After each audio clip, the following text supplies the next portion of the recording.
건가요?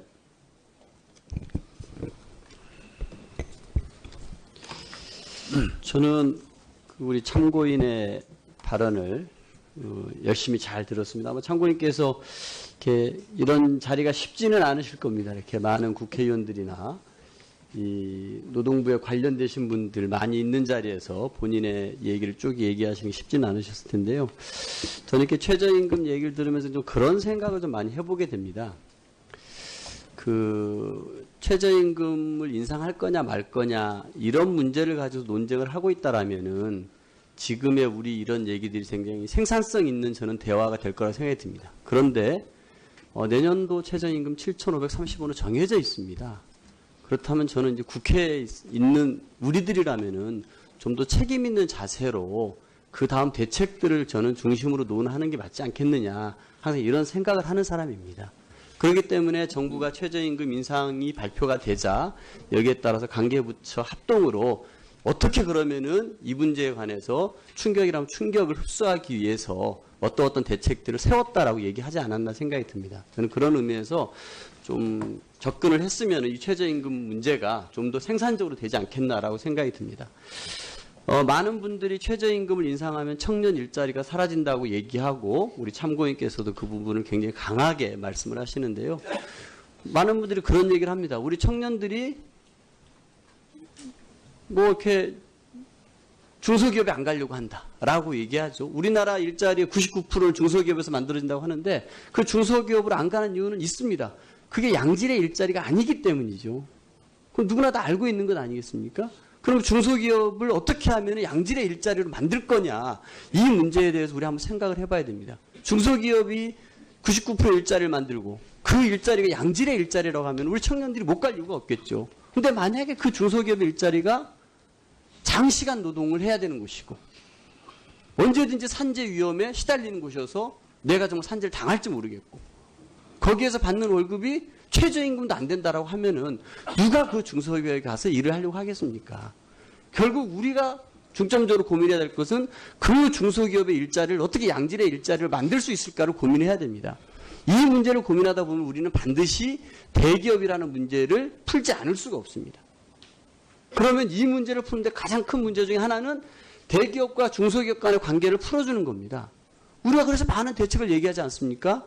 나쁜 단가를 현실화해야 되고 기술 탈취를 못하게 해야 되는 거고 대기업의 내부자 거래를 못하게 해야 되는 거고 중소기업에게 적합한 업종들을 챙겨줘야 된다는 것이고 삼성이 몇십 조의 영업이익을 냅니다. 거기에 1차, 2차, 3차 협력업체들이 있는데 그들에게 조금 더 많은 이익들이 돌아갈 수 있게끔 공유를 한다 그러면은 그 삼성에 연관된 수많은 중소기업에 있는 일자리들의 질이 저는 훨씬 더 높아질 거라 생각합니다. 우리가 보다 힘을 써야 될 것은 저는 여기에 있다고 생각합니다. 자영업자도 그렇지 않겠습니까? 자영업자들이 가장 힘들어하는 것은 임대료 문제입니다. 아까 이정미 의원님 자료 보여주셨지만 혼자 소상공인 자영업 하시는 분이 대부분입니다. 절반 이상입니다. 한 명, 두 명 고용하시는 분들입니다. 그분들이 그 임금, 최저임금으로 오르는 월 20만 원 임금대로 죽는 게 아니라 그분들이 한 달에 200만 원, 300만 원, 몇백만 원 내야 되는 임대료 때문에 힘든 거 아니겠습니까? 그러면 이 임대료를 어떻게 해줘야 될까? 이게 중심이 돼야겠죠. 이분들에게 또 계약갱신 청구권을 5년에서 10년으로 연장을 해준다든지 임대료 상한을 9%인 거를 더 낮춰준다든지 이게 저는 이 자영업자들을 실질적으로 도와주는 일이라고 저는 생각을 합니다. 프랜차이즈 업체도 마찬가지 아닌가요? 보다 중요한 거는 이 프랜차이즈 본사의 갑질 아닙니까?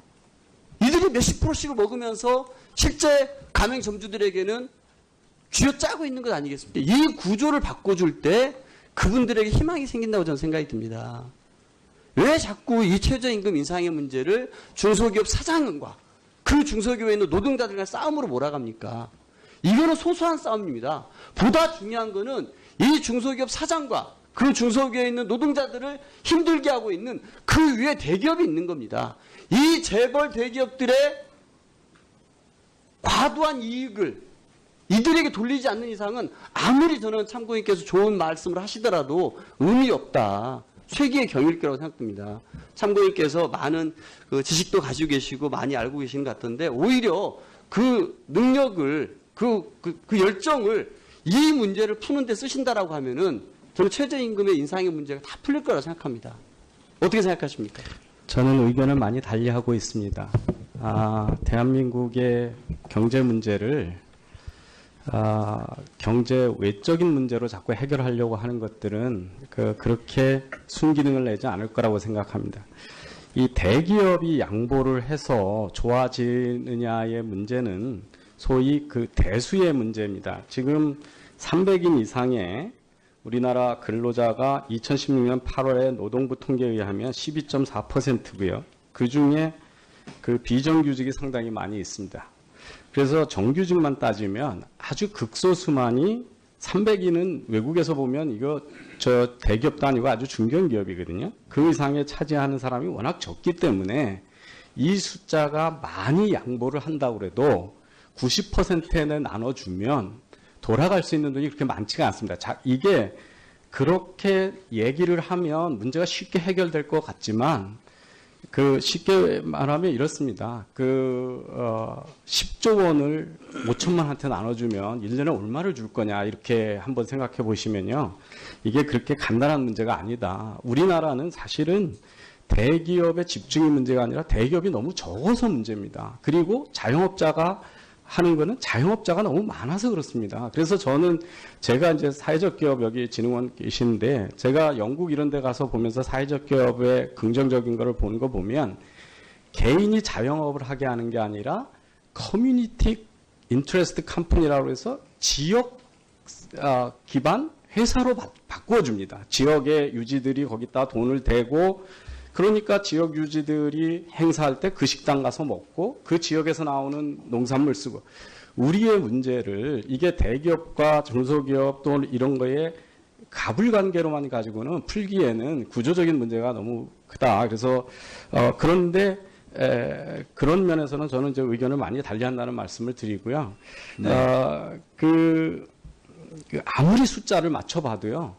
저는 그 문제를 해결할 수 있는 또 하나 우리가 간과해야 되는 것은 글로벌 경제가 너무 심화되어 있다는 겁니다. 그래서 우리가 여기서 많은 규제를 내면 어떻게 되냐.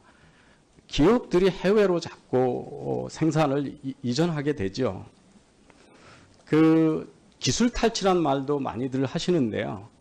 사회적으로 압력이 되니까 기술을 살려고 M&A를 하다가 딜이 깨집니다. 가격이 안 맞아서. 그러고 나면 딜이 깨진 쪽에서 내 아이디어 훔쳐갔다. 이렇게 얘기를 하니까 제가 만난 우리나라 기업들의 대기업들은 겁을 냅니다. 한국의 중소기업의 기술을 사주는 것을 겁을 냅니다. 그래서 모든 것들이 규제로 하는 것보다는 경제 참여자들이 서로의 이익이 맞아서 그렇게 하도록 소위 너칭을 하고 이 설계를 잘해줘야 해결되는 거지 국회가 네. 그런 거를 규제를 강화한다고 해서 문제가 해결되는 거라고는 저는 철학적으로 많이 다른 생각을 갖고 있습니다. 네.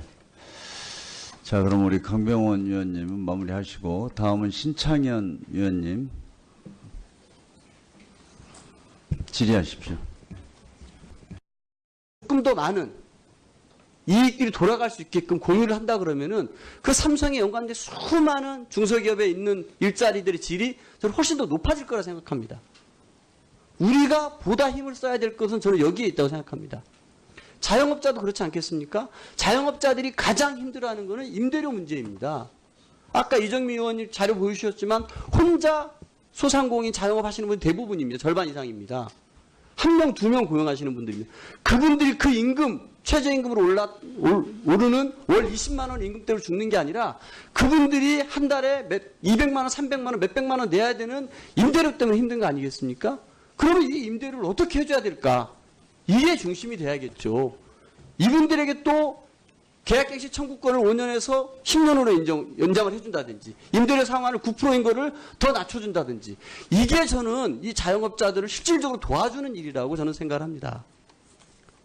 프랜차이즈 업체도 마찬가지 아닌가요? 보다 중요한 거는 이 프랜차이즈 본사의 갑질 아닙니까? 이들이 몇십 프로씩을 먹으면서 실제 가맹점주들에게는 쥐어짜고 있는 것 아니겠습니까? 이 구조를 바꿔줄 때 그분들에게 희망이 생긴다고 저는 생각이 듭니다. 왜 자꾸 이 최저임금 인상의 문제를 중소기업 사장과 그 중소기업에 있는 노동자들과 싸움으로 몰아갑니까? 이거는 소소한 싸움입니다. 보다 중요한 거는 이 중소기업 사장과 그 중소기업에 있는 노동자들을 힘들게 하고 있는 강하게 말씀을 하시는데요. 많은 분들이 그런 얘기를 합니다. 우리 청년들이 뭐 이렇게 중소기업에 안 가려고 한다라고 얘기하죠. 우리나라 일자리의 99%를 중소기업에서 만들어진다고 하는데 그 중소기업으로 안 가는 이유는 있습니다. 그게 양질의 일자리가 아니기 때문이죠. 그건 누구나 다 알고 있는 것 아니겠습니까? 그럼 중소기업을 어떻게 하면 양질의 일자리로 만들 거냐, 이 문제에 대해서 우리 한번 생각을 해봐야 됩니다. 중소기업이 99% 일자리를 만들고 그 일자리가 양질의 일자리라고 하면 우리 청년들이 못 갈 이유가 없겠죠. 근데 만약에 그 중소기업의 일자리가 장시간 노동을 해야 되는 곳이고 언제든지 산재 위험에 시달리는 곳이어서 내가 정말 산재를 당할지 모르겠고 거기에서 받는 월급이 최저임금도 안 된다라고 하면은 누가 그 중소기업에 가서 일을 하려고 하겠습니까? 결국 우리가 중점적으로 고민해야 될 것은 그 중소기업의 일자리를 어떻게 양질의 일자리를 만들 수 있을까를 고민해야 됩니다. 이 문제를 고민하다 보면 우리는 반드시 대기업이라는 문제를 풀지 않을 수가 없습니다. 그러면 이 문제를 푸는데 가장 큰 문제 중에 하나는 대기업과 중소기업 간의 관계를 풀어주는 겁니다. 우리가 그래서 많은 대책을 얘기하지 않습니까? 나쁜 단가를 현실화해야 되고 기술 탈취를 못하게 해야 되는 거고 대기업의 내부자 거래를 못하게 해야 되는 거고 중소기업에게 적합한 업종들을 챙겨줘야 된다는 것이고 삼성이 몇십 조의 영업이익을 냅니다. 거기에 1차, 2차, 3차 협력업체들이 있는데 그들에게 그렇습니다. 10조 원을 5천만한테 나눠주면 1년에 얼마를 줄 거냐 이렇게 한번 생각해 보시면요. 이게 그렇게 간단한 문제가 아니다. 우리나라는 사실은 대기업의 집중이 문제가 아니라 대기업이 너무 적어서 문제입니다. 그리고 자영업자가 하는 거는 자영업자가 너무 많아서 그렇습니다. 그래서 저는 제가 이제 사회적 기업 여기 진흥원 계시는데 제가 영국 이런 데 가서 보면서 사회적 기업의 긍정적인 거를 보는 거 보면 개인이 자영업을 하게 하는 게 아니라 커뮤니티 인트레스트 컴퍼니라고 해서 지역 기반 회사로 바꾸어 줍니다. 지역의 유지들이 거기다 돈을 대고 그러니까 지역 유지들이 행사할 때 그 식당 가서 먹고 그 지역에서 나오는 농산물 쓰고 우리의 문제를 이게 대기업과 중소기업 또 이런 거에 가불관계로만 가지고는 풀기에는 구조적인 문제가 너무 크다. 그래서 그런데 그런 면에서는 저는 이제 의견을 많이 달리한다는 말씀을 드리고요. 네.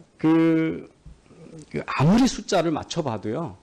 저는 그 문제를 해결할 수 있는 또 하나 우리가 간과해야 되는 것은 글로벌 경제가 너무 심화되어 있다는 겁니다. 그래서 우리가 여기서 많은 규제를 내면 어떻게 되냐.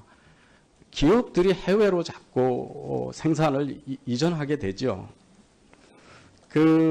기술 탈취란 말도는 그 위에 대기업이 있는 겁니다. 이 재벌 대기업들의 과도한 이익을 이들에게 돌리지 않는 이상은 아무리 저는 참고인께서 좋은 말씀을 하시더라도 의미 없다. 쇠기의 경일기라고 생각됩니다. 참고인께서 많은 지식도 가지고 계시고 많이 알고 계시는 것 같은데 오히려 그 능력을 그 열정을 이 문제를 푸는 데 쓰신다라고 하면은 저는 최저임금의 인상의 문제가 다 풀릴 거라고 생각합니다. 어떻게 생각하십니까? 저는 의견을 많이 달리하고 있습니다. 대한민국의 경제 문제를 경제 외적인 문제로 자꾸 해결하려고 하는 것들은 그렇게 순기능을 내지 않을 거라고 생각합니다. 이 대기업이 양보를 해서 좋아지느냐의 문제는 소위 그 대수의 문제입니다. 지금 300인 이상의 우리나라 근로자가 2016년 8월에 노동부 통계에 의하면 12.4%고요. 그중에 비정규직이 상당히 많이 있습니다. 그래서 정규직만 따지면 아주 극소수만이 300인은 외국에서 보면 이거 대기업도 아니고 아주 중견기업이거든요. 그 이상에 차지하는 사람이 워낙 적기 때문에 이 숫자가 많이 양보를 한다고 해도 90%는 나눠주면 돌아갈 수 있는 돈이 그렇게 많지가 않습니다. 이게 그렇게 얘기를 하면 문제가 쉽게 해결될 것 같지만 쉽게 말하면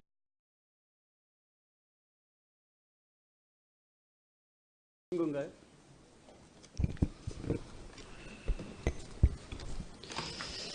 저는 우리 참고인의 발언을 열심히 잘 들었습니다. 아마 참고인께서 이렇게 이런 자리가 쉽지는 않으실 겁니다. 이렇게 많은 국회의원들이나 이 노동부에 관련되신 분들 많이 있는 자리에서 본인의 얘기를 쭉 얘기하시는 게 쉽지는 않으셨을 텐데요. 저는 이렇게 최저임금 얘기를 들으면서 좀 그런 생각을 좀 많이 해보게 됩니다. 그 최저임금을 인상할 거냐 말 거냐 이런 문제를 가지고 논쟁을 하고 있다라면은 지금의 우리 이런 얘기들이 굉장히 생산성 있는 저는 대화가 될 거라 생각이 듭니다. 그런데 내년도 최저임금 7,530원으로 정해져 있습니다. 그렇다면 저는 이제 국회에 있는 우리들이라면은 좀 더 책임 있는 자세로 그 다음 대책들을 저는 중심으로 논하는 게 맞지 않겠느냐 항상 이런 생각을 하는 사람입니다. 그렇기 때문에 정부가 최저임금 인상이 발표가 되자 여기에 따라서 관계부처 합동으로 어떻게 그러면은 이 문제에 관해서 충격이라면 충격을 흡수하기 위해서 어떤 대책들을 세웠다라고 얘기하지 않았나 생각이 듭니다. 저는 그런 의미에서 좀 접근을 했으면 이 최저임금 문제가 좀 더 생산적으로 되지 않겠나라고 생각이 듭니다. 많은 분들이 최저임금을 인상하면 청년 일자리가 사라진다고 얘기하고 우리 참고인께서도 그 부분을 굉장히